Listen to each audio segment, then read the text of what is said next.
Muitas pessoas andam por aí dizendo que estão solteiras justamente porque não encontraram alguém que de repente tivesse consigo uma tal parceria dentro da relação. Mas afinal, por que há toda uma idealização por trás disso? E por que as pessoas insistem tanto em clicar nessa tecla? É sobre esse assunto que vamos conversar aqui. Então, vem comigo.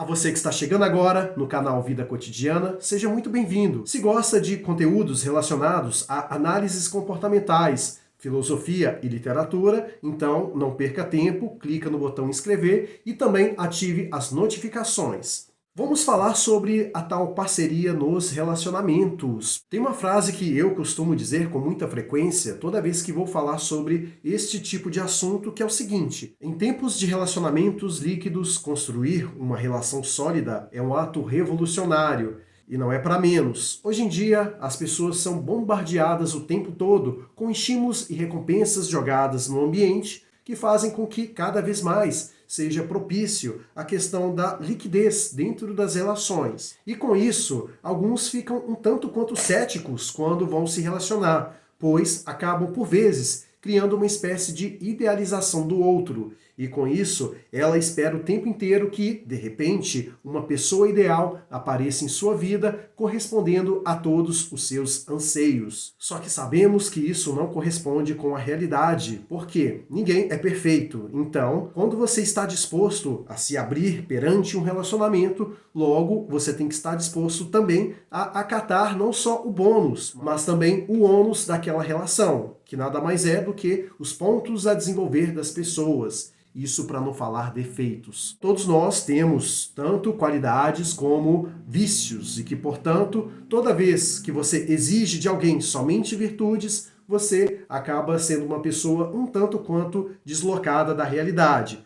Portanto, já começa daí um grande erro no quesito dessa tal parceria nos relacionamentos. Percebo muito, inclusive, que essa tal idealização surge muito em função em relação a traumas de relacionamentos anteriores. As pessoas querem construir uma espécie de Frankenstein, ou seja, ela pega as qualidades que seus parceiros anteriores tiveram e querem que estas mesmas qualidades somadas estejam neste novo parceiro, e que os defeitos de cada parceiro que ela teve não estejam presentes naquele parceiro atual. Podemos observar aí uma grande utopia, porque é impossível você simplesmente fazer com que as pessoas se adequem àquilo que você espera delas. Por isso, já começamos a identificar falhas gravíssimas nesse quesito da tal parceria nos relacionamentos. Outra coisa relacionada a este tema que eu observo que é o que as pessoas deveriam filtrar e também deveriam ser de fato na prática, que é a questão de ser alguém afetivamente responsável. Com certeza você já viu diversos memes dizendo: o golpe tá aí, cai quem quer. E não é para menos. Hoje, com a questão da hipersexualização, o sexo está presente em praticamente tudo. As pessoas movem mundos e fundos para obterem validação sexual e por isso é nítido pessoas querendo se exibir de tal forma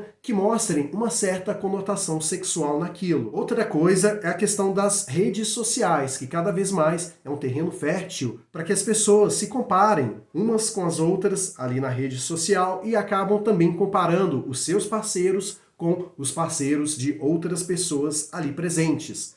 Às vezes, uma menina tá lá com seu namorado, não tá tão satisfeita assim, e de repente vê aquela blogueirinha que ela acompanha, que tem um parceiro e que juntos mostram uma vida aparentemente perfeita, desfrutando os mais variados passeios, mostrando uma vida aparentemente perfeita, e por isso ela considera que não há uma parceria ali dentro do relacionamento, e acaba o descartando e procurando eventuais outros parceiros que de repente possam se aproximar daquele ideal que existe somente na cabeça dela. O mesmo vale, por exemplo, o cara, de repente, está com sua namorada, só que ele acaba acompanhando diversos modelos fitness no Instagram. Ele observa que a sua parceira, de repente, deixa muito a desejar em relação àquela deusa que aparece ali na tela de seu celular. E com isso, esta idealização que não corresponde na prática acaba sendo algo que faça com que ele descarte ela em busca daquela tão sonhada namorada que na sua cabeça é o ideal para ter ao seu lado. E é claro que existem outros diversos exemplos, eu só dei 2 básicos aqui para que possa ficar bem latente essa questão. Agora, a pessoa que de fato é responsável afetivamente falando, ela tem o entendimento de que a partir do momento que você lida com uma outra pessoa, você não está lidando com uma cópia de si mesmo e que, portanto, aquele outro ser humano é um universo totalmente diferente do seu e que a responsabilidade afetiva, ela requer uma sinceridade, ou seja, uma certa empatia, justamente para que você não magoe aquela pessoa que está do seu lado por questões que você ainda, de repente, talvez nem esteja preparado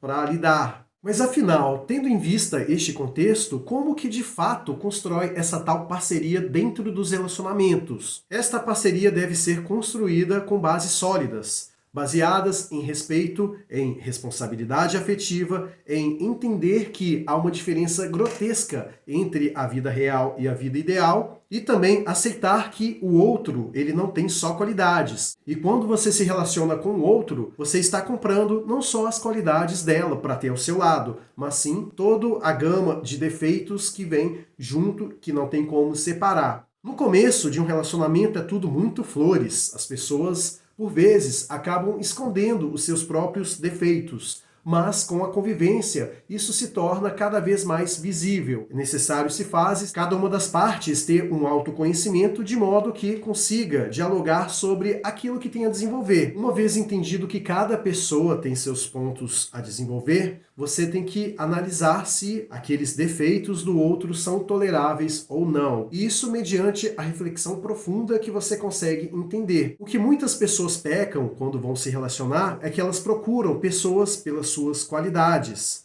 mas o que elas deveriam procurar é uma certa tolerância daquilo que estão dispostas a tolerar diante de um relacionamento. Então, ao invés de se perguntar o que eu procuro em alguém, você tem que perguntar o seguinte: o que eu estou disposto a tolerar em alguém?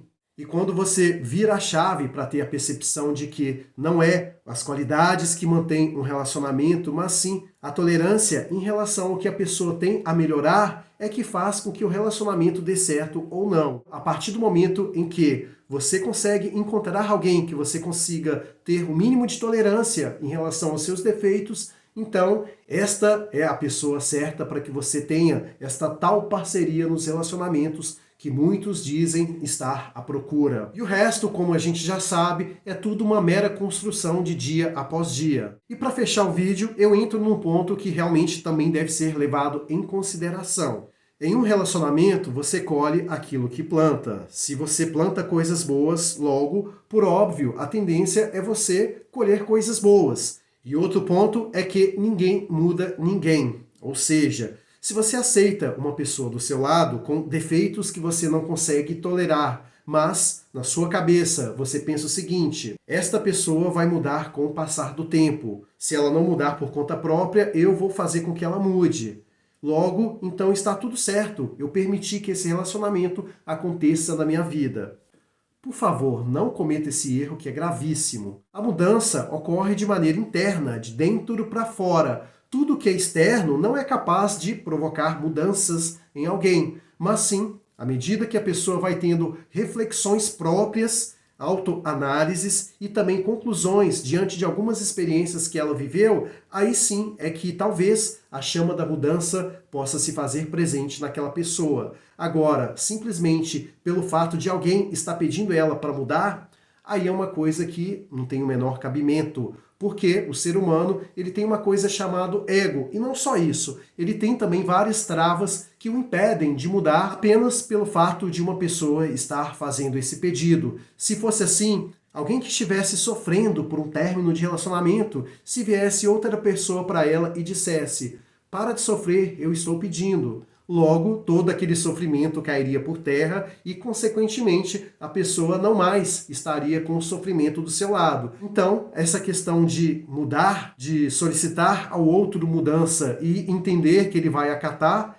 é algo totalmente descolado da realidade. Chegamos na reta final do vídeo e quero muito ler a sua opinião aqui nos comentários. Diz aí o que você acha sobre esse assunto da tal parceria nos relacionamentos. Deixa aí a sua opinião nos comentários, porque é importante, não só para mim, como também para os outros ouvintes, lerem o que vocês têm a dizer sobre este e tantos outros assuntos. No mais é isso, te agradeço muito por ter ficado aqui comigo até o fim, te vejo lá no próximo vídeo e até breve.